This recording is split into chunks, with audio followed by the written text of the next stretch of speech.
நேற்று நைட்டு சமையல் அஸ்வந்த் கையால் தான் எங்கள் எல்லாருக்கும். ரொம்ப நாளாக ஒயிட் சாஸ் பாஸ்தா செஞ்சு கொடுறான்னு நானும் கேட்டுட்டு இருந்தேன். இது அவன் நல்லா செய்வான், ஆனால் இவ்வளோ நாள் செஞ்சே கொடுக்கல. இப்போ தான் அதை செஞ்சு கொடுக்கறதுக்கான நேரம் வந்துச்சு. அதுக்காக பாலை ஃபர்ஸ்ட் நாளாக தண்ணி ஊற்றாமல் திக்காக காய்ச்சி வச்சுக்கிட்டான். ஒரு பக்கம் பாஸ்தா வேக வச்சு வச்சுக்கிட்டான். அந்த பாலில் பாதி எடுத்து அதில் வந்து பார்த்திங்கன்னா மைதா மாவு வந்து போட்டு கட்டி இல்லாமல் கலந்து ஒரு திக்கான கன்சிஸ்டன்சிக்கு எடுத்து வச்சுட்டான். அதுக்கப்புறம் குட்டி குட்டியாக கட் பண்ண இஞ்சி, குட்டி குட்டியாக கட் பண்ண பூண்டு, ஒரு வெங்காயம், கொஞ்சம் சில்லி ஃப்ளேக்ஸ் அப்படியே வைக்காம குட்டி குட்டியாக கட் பண்ணி வச்சிருந்தோம். ஸோ ஃபர்ஸ்ட் இஞ்சியும் பூண்டையும் வந்து வானலில் போட்டு நல்லா பச்சை வாசம் போகிற வரைக்கும் வறுத்துட்டான்.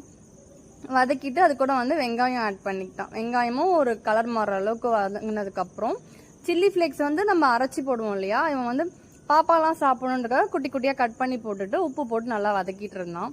அது வதங்கினதுக்கு அப்புறம் பார்த்தீங்கன்னா மிளகு ஜீரகத்தூள், அதுவுமே காரத்துக்கு ஏற்ப பசங்க சாப்பிடணும்னா எல்லாமே பார்த்து செஞ்சான். பாப்பா சாப்பிடணும் அப்படின்னு சொல்லிட்டு எல்லாமே ஒன்று பார்த்து ஆட் பண்ணிட்டு இருந்தான். அதுக்கப்புறம் வேக வச்ச பாஸ்தாவை அதில் போட்டு ஒரு கிளறி விட்டுட்டு நம்ம கொதிக்க வச்சு எடுத்து வச்சோம் இல்லையா பால், மைதா மாவு போட்டு கலக்கின பால், அதை அதில் ஊற்றி நல்லா கிளக்கி விட்டுறணும். அப்புறம் இன்னொன்று சொன்னோம், இந்த சமயத்தில் பால் பத்தலை அப்படின்னா நம்ம காய்ச்சி தனியாக வச்சுருக்கோம்ல பால், அதை வேணால் கொஞ்சம் ஆட் பண்ணிக்கலாம் அப்படின்னு சொல்லிட்டு சொன்னோம்.